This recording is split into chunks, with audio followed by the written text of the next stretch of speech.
Om Swastiastu.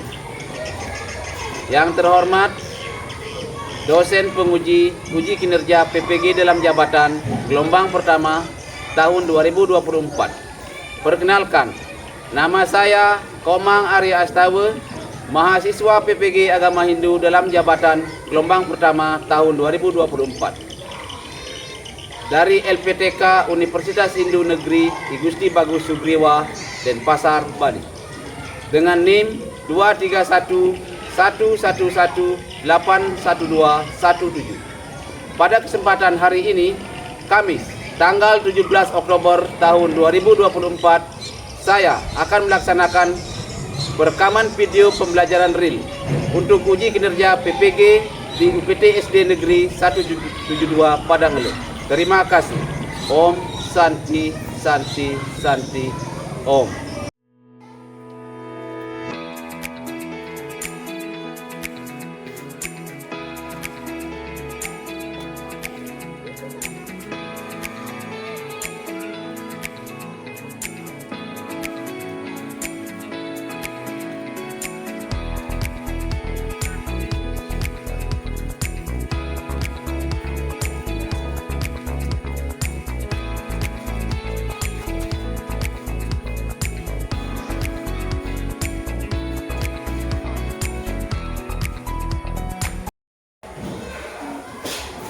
Selamat pagi, Nana. Pagi, Pak. Bagaimana kabarnya hari ini? Baik. Sebelum pelajaran mulai, Pak Guru akan salam menghayati umat dulu.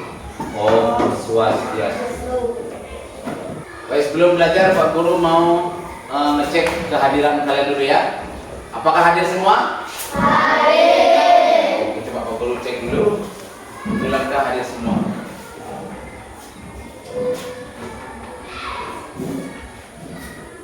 Dela, Nanda, Jaya, Hadir. Nata, Hadir. Wira, Hadir. Adi, Hadir. Eko, Hadir. Gede, Hadir. Dwi, Hadir. Putri. Hadir. Oke. Oke, baik, sebelum pelajaran mulai, kita berdoa dulu ya. Kepada Dwi, silakan pimpin teman-teman yang berdoa.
kita sebelum belajar kita nyanyi lagu nasional dulu.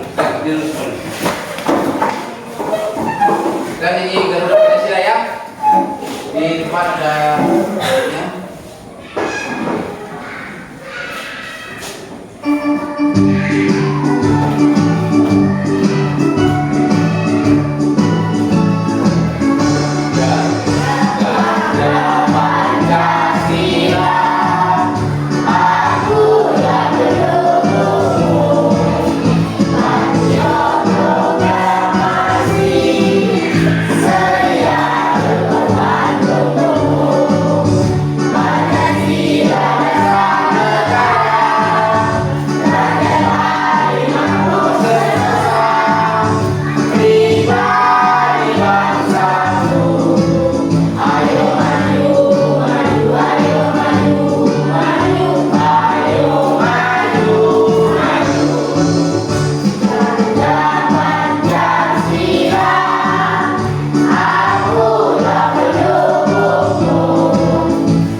Semangat, kita tepuk semangat dulu ya.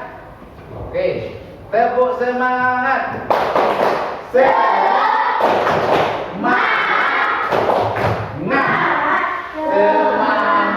pagi. Masih ada yang ingat pelajaran minggu lalu? Masih? Apa? Coba supaya bisa ke tangan ini. Oke, coba Anda. Unsur-unsur pembentuk alam semesta ya, bagus sekali. Apa-apa saja itu unsur-unsur alam semesta? Air, tanah, api, udara, ether. Jadi ada 5 unsur pembentuk alam semesta yang disebut dengan panca mahabhuta. Itu pelajaran kita minggu lalu. Kalau dikaitkan dengan pelajaran yang sekarang, kita belajar kalau alam semesta ada unsur pembentuknya. Dalam tahapan kehidupan manusia pun ada yang namanya tahapan-tahapan kehidupan manusia. Ada 4 tahapan kehidupan manusia yang disebut dengan catur asrama. Jadi hari ini kita akan belajar dengan catur asrama. Di mana tujuan pembelajaran hari ini bisa lihat dari belakang. Oke, baik. Pertama, tujuan pembelajarannya adalah mengenal konsep catur asrama dalam kehidupan sehari-hari. Yang kedua, mengidentifikasi bagian dari catur asrama. Yang ketiga,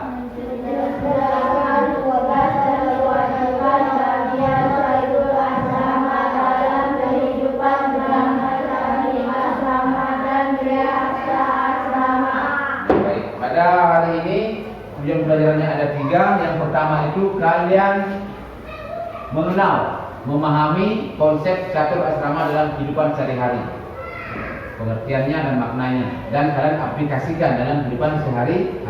Yang kedua, bagian-bagian dari catur asrama. Bagian-bagian itu ada 4. Itu harus kalian pahami semua. Kalian identifikasi nanti ya. Dan yang ketiga, menjelaskan tugas dan kewajiban dari bagian-bagian catur asrama. Jadi setiap bagian itu ada 4 dan semua itu ada tugasnya masing-masing. Pelajaran hari ini langkah-langkahnya. Pertama itu kalian akan dijelaskan tentang materi. Setelah itu menonton video pembelajarannya.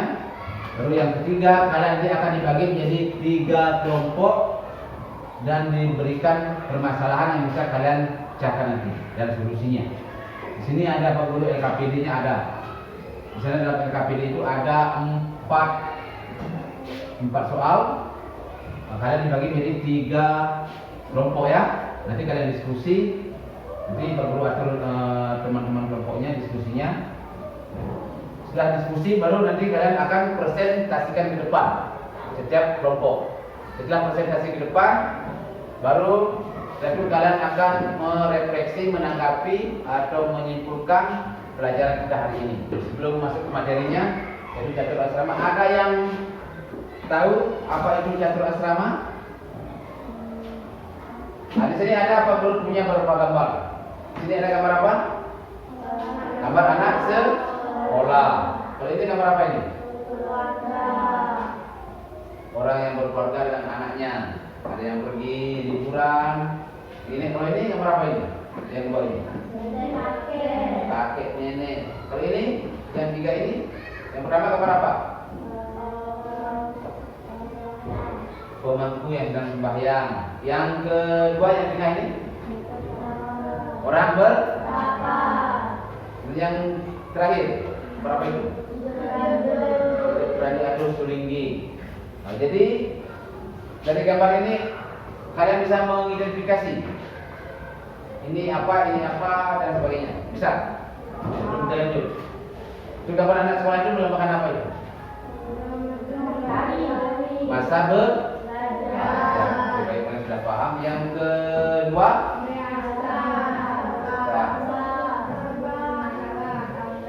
Kemudian yang ketiga?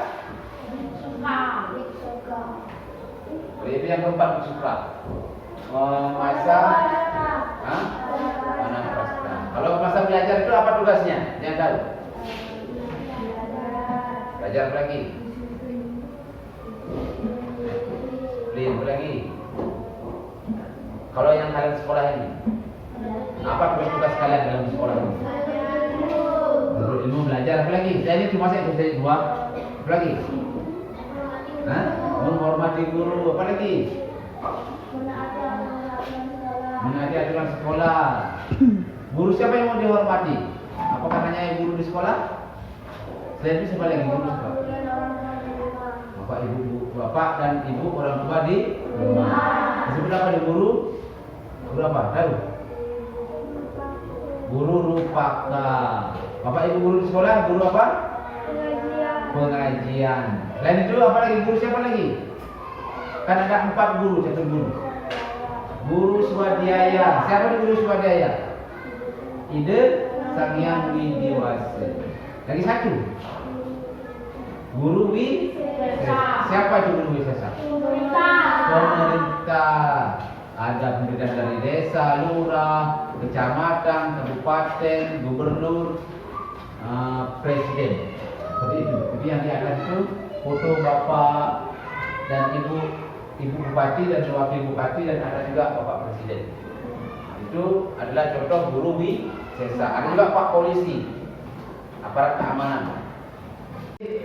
Dari gambar-gambar tersebut, kalian sebagai siswa harus bisa menerapkan ajaran-ajaran dari catur asrama. Kalian itu harus menghormati guru, bapak ibu guru, orang tua kalian, mengerjakan PR, taati aturan sekolah, datang tepat waktu,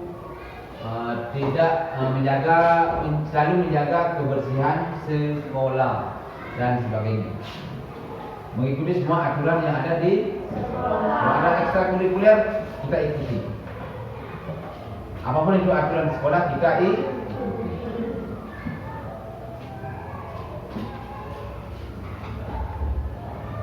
Oke, kita lanjut ke materi catur asrama hari ini. Pengertiannya,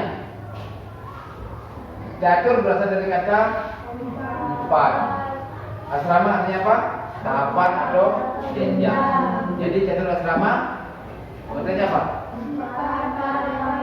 4 tahapan atau jenjang kehidupan dalam ajaran agama. Kalau ada 4 berarti bagiannya ada 4. Saya sebutkan tak ini. Kenapa ini paling bawah siswa ini? Anak belajar kenapa paling bawah? Kenapa tidak simpan di atas? Jawab. Karena apa? Ya, karena masih masa belajar. Dan kenapa sudah belajar apa lagi? Masa rumah tangga. Kemudian apa lagi? Masa pensiun, kakek nenek. Terus setelah itu masa melepaskan dunia, ikatan keduniawian Terus kita memposisikan diri ke hadapan kita sayang jadi contohnya menjadi sulingi, jadi pemangku. Itu sudah masuk ke tahapan biksuka. Jadi di sini ada tahapannya. Ya, baik, ada tahapan yang pertama brahmacari, tahap belajar dan disiplin. Kalian sekarang masuk dalam tahap apa? Brahmacari. Brahmacari. Yang kedua tahap Grihasta. yang berkontribusi pada masyarakat. Kalau kalian sudah dewasa nanti, tamat kuliah, dapat kerja, baru kalian menikah, kalian juga akan berkontribusi pada masyarakat. Ikut, kalau yang perempuannya ikut kegiatan WHDI, yang laki-lakinya ikut kegiatan adat. Dan yang ketiga, wanaprastha, tahap pengunduran diri dari kehidupan dunia atau masa pensiun. Sudah punya cucu, itu yang disebut dengan masa wanaprastha. Dan yang keempat, Biksuka. biksuka, tahap penyerahan diri sepenuhnya kepada Tuhan. Nah, di sini biar lebih jelas, Pak Guru ada videonya, silakan kalian tonton. Di sini ada 2 video ini videonya.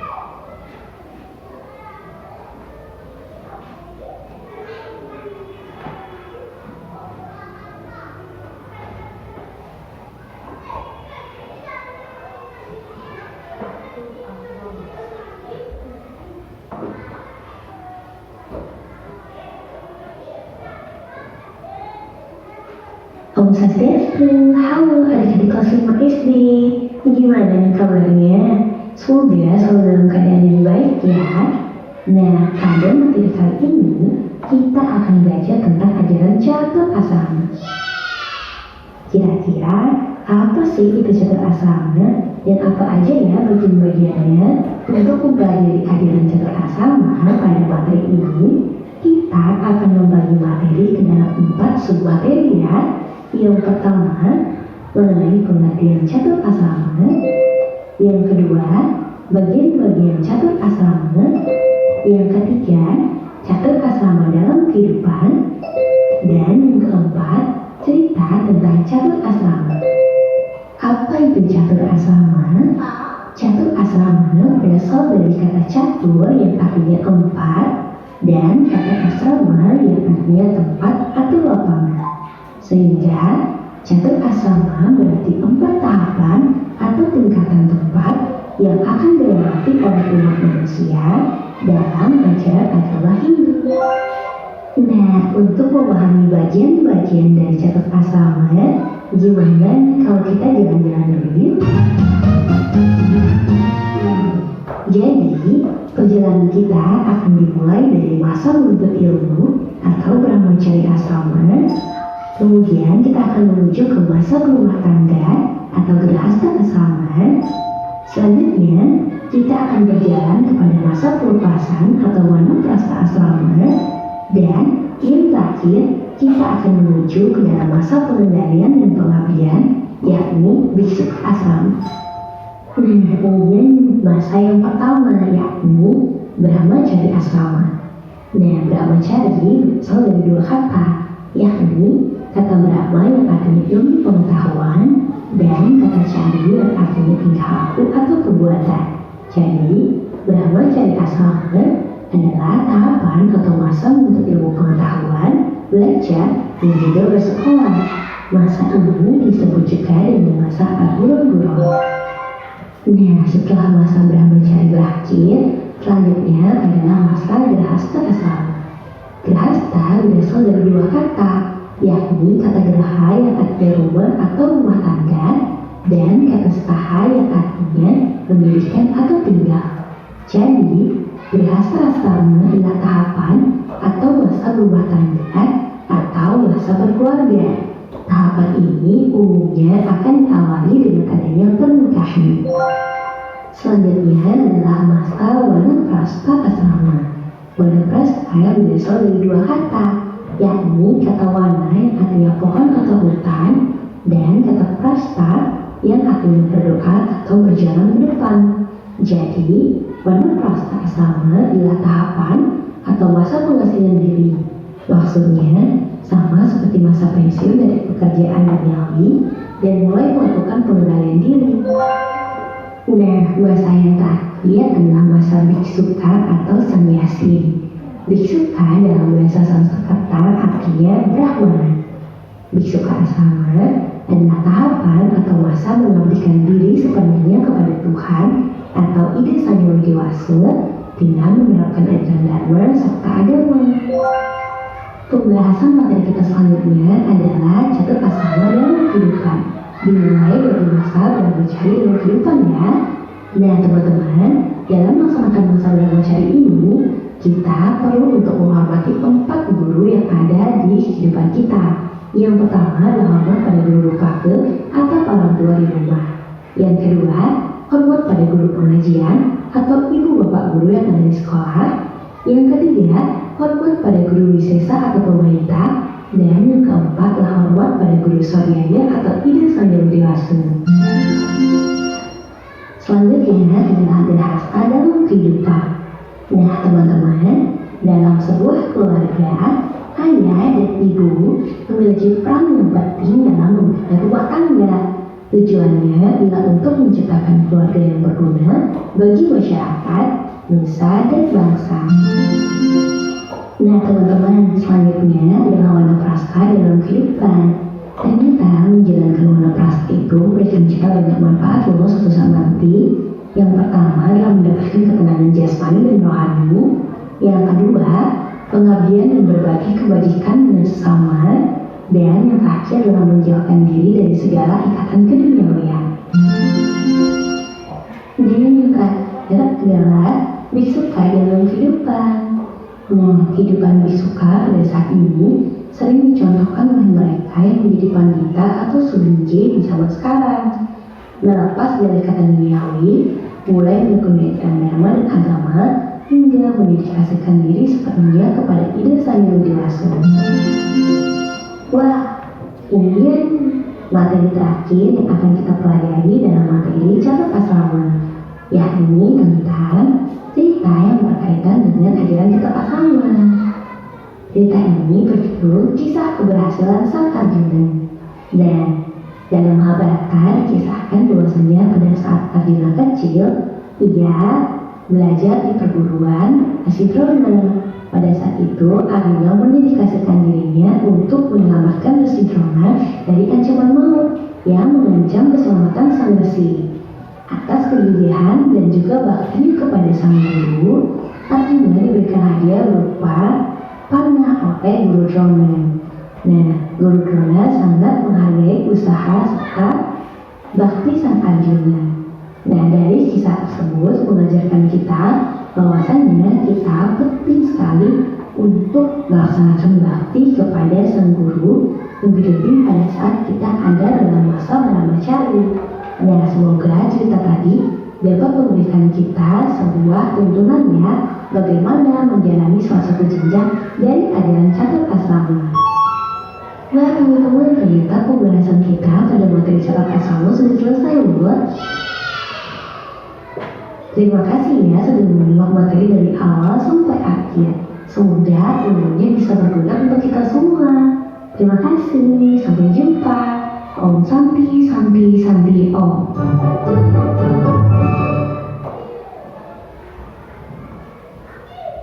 Nah, jadi itulah tadi video pembelajaran terkait materi catur asrama. Bagaimana videonya? Menarik? Menarik. Suka? Suka. Mudah-mudahan kalian paham ya. Nah, di dalam video tersebut tadi yang terakhir ada kisah apa itu? Arjuna. Dia kenapa Arjuna? Menyelamatkan gurunya dalam ancaman apa? Maut. Dalam ancaman maut, yang dimana si Drona itu gurunya itu mau dimakan buaya. Padahal itu hanya ilusinya saja yang dibuat sama gurunya. Dia mengetes dulu di siswanya siapa yang mau berkorban kepada gurunya. Ternyata hanya satu, yaitu Arjuna yang mau menolong gurunya. Maka setelah itu dia diberikan hadiah berupa apa? Panah. Berupa panah. Walaupun kita dalam kehidupan ini yang dalam kehidupan nyata, kalian dalam masa belajar harus juga berbakti kepada guru, terutama catur guru, orang tua, kepada guru di sekolah, kepada pemerintah, dan kepada ijazah yang budi. Jadi itu harus kita hormati, kita harus taat pada beliau. Kalau sudah taat, pasti kita kalau di sekolah sudah taat, ikuti aturan, rajin belajar, pasti akan mendapatkan nilai yang baik. Jadi Bapak Guru harapkan anak-anakku sekalian di sini bisa ikuti aturan di sekolah, belajar dengan baik, mengerjakan tugas-tugasnya dengan baik, sehingga nanti menjadi anak yang berguna bagi bangsa dan negara. Karena kalian sudah menyaksikan video dari materi catur asrama, kita Pak Guru akan bagi kalian menjadi 3 kelompok. Nah, di mana dalam kelompok itu nanti kalian berdiskusi mengerjakan LKPD yang sudah Pak Guru siapkan di sini. Nah, ini ada LKPD. Dan nanti setelah pengajaran LKPD ini kalian itu presentasi di depan. Setelah itu baru kalian tanggapi. Nanti terakhir Pak Guru kasih evaluasi. Evaluasi apakah kalian paham atau tidak. Nanti kalian mengerjakan soal di aplikasi Quizzes ya, untuk menguji atau menilai bagaimana pemahaman kalian terkait materi tersebut. Oke, baik, sekarang bentuk kelompoknya dulu.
Bagaimana diskusinya? Sudah selesai? Sudah. Kelompok berapa yang mau maju pertama?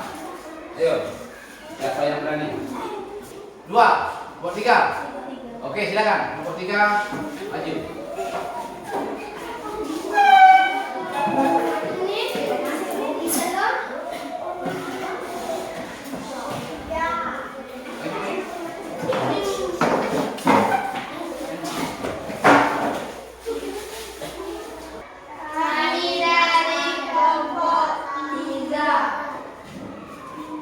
Membacakan hasil diskusi.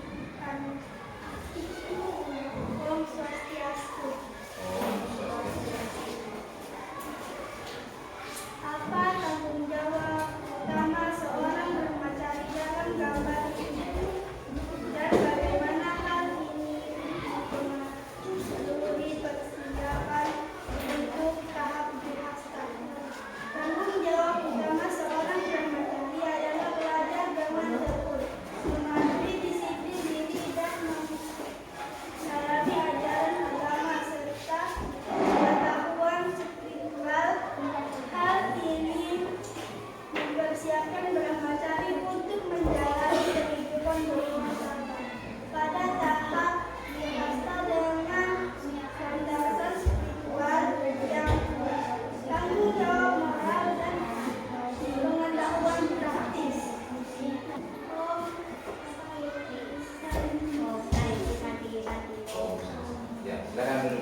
Kita beri tepuk tangan dulu kepada kelompok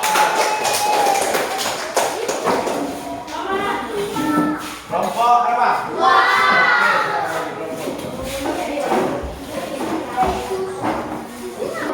Om Swastiastu. Kami dari kelompok 2 ingin membacakan hasil diskusi kami. Jalan catur asa. Seorang berhasta bertanggung jawab untuk menyelesaikan konflik dengan kebijaksanaan dan empati berdasarkan agama catur asrama. Berhasta harus memastikan bahwa anggota keluarga terlibat dalam kehidupan spiritual dan bahwa kontribusinya kepada masyarakat mencerminkan tanggung jawabnya dalam melaksanakan upacara-upacara yang diperlukan sesuai dengan tradisi agama Hindu. Om Santi Santi Santi. Oke, silakan dulu. Beri tepuk tangan dulu kepada kelompok. Oke, sekarang kelompok 1. Ya, silakan dulu. Om Swastiastu, kami dari kelompok 1. Kami akan mendiskusikan kelompok kami. Bagaimana perjalanan hidup karakter dalam gambar ini, baru kita memahami konsep tanggung jawab di setiap kehidupan. Perjalanan hidup karakter ini baru kita memahami bahwa setiap tahap kehidupan memiliki tanggung jawab yang unik. Sebagai brahmachari, karakter belajar dengan disiplin dan pengendalian diri yang diperlukan untuk menjalankan kehidupan berhasta dengan baik. Saat memasuki tahap berhasta, karakter menghadapkan pada tanggung jawab keluarga, bekerja dan kontribusi kepada masyarakat. Hal ini menunjukkan bagaimana pembelajaran di tahap awal sangat penting untuk menghadapi tantangan di tahap kehidupan berikutnya. Oke, beri tepuk tangan dulu kelompok 1. Baik, itulah tadi presentasi dari 3 kelompok 1, 2, 3 sudah presentasi yang sangat bagus. Baru mau kalian menyimpulkan apa hasil pelajaran kita hari ini, yaitu catur asrama. Siapa yang tahu pengertian catur asrama? Ayo, siapa yang bisa? 4 jenjang atau tahapan. Apa? 4 jenjang atau tahapan kehidupan. 4 jenjang tahapan atau kehidupan. Ada Kalau ada 4 jenjang, ada 4 bagian-bagiannya dalam catur asrama. Apa saja itu? Coba. 1, brahmachari, 2, grehasta, 3, wanaprastha, 4. bisuka. Oke, kalau begitu Pak Guru mau tanya dulu siapa yang bisa jawab. Oke, mau yang Pak Guru tanya, apa tanggung jawab kalian sebagai seorang brahmachari? Siapa yang bisa jawab? Nah, coba. Nah. Hal ini mempersiapkan disiplin dan mendalami brahmachari untuk ajaran agama serta pengetahuan spiritual. Ya, jadi itu ya. Kemudian yang berikutnya, bagaimana peran Grehasta dalam melaksanakan tugas keagamaannya di masyarakat? Ayo, siapa yang bisa jawab? Coba, silakan.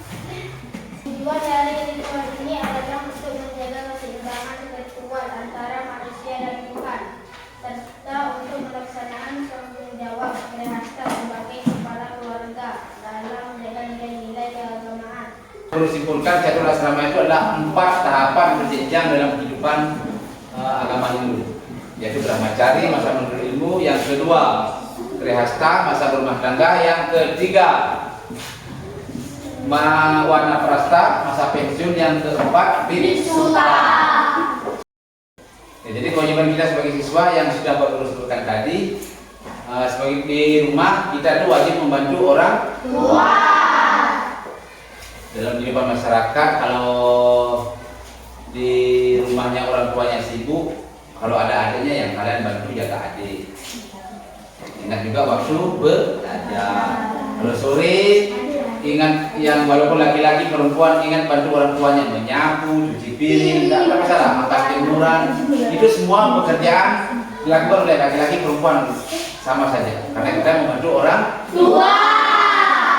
Karena nanti besarnya nanti setelah kuliah, setelah kalian bekerja baru kalian akan memasuki masa rehabilitasi, yaitu masa berumah tangga. Di sana kalian tanggung jawabnya lebih besar lagi, mencari nafkah, melindungi keluarga, menjaga anak, menyekolahkan anak, menjaga kesehatan anak dan sebagainya. Dan tugas-tugas seorang yang rehasta yang sudah berumah tangga. Baik, sampai di sini ada pertanyaan? Tidak ada. Ada? Oke, kalau tidak ada, Pak Guru, sebelum Pak Guru tutup materi hari ini, Pak Guru mau minta satu orang dari kalian untuk pimpin doa. Silakan, Daya. Okay.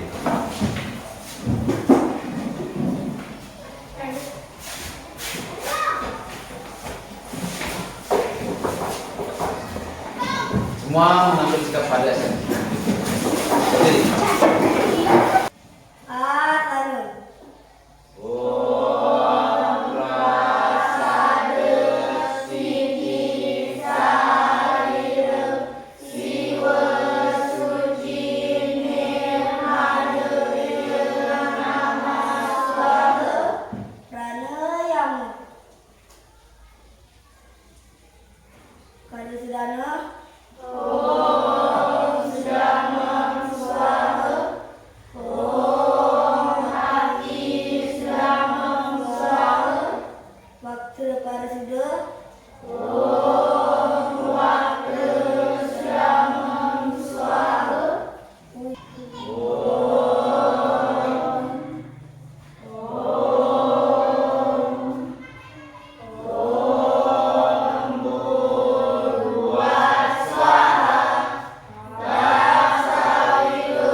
Untuk minggu depan kalian pelajari Wanaprastha dan Biksuka, ya.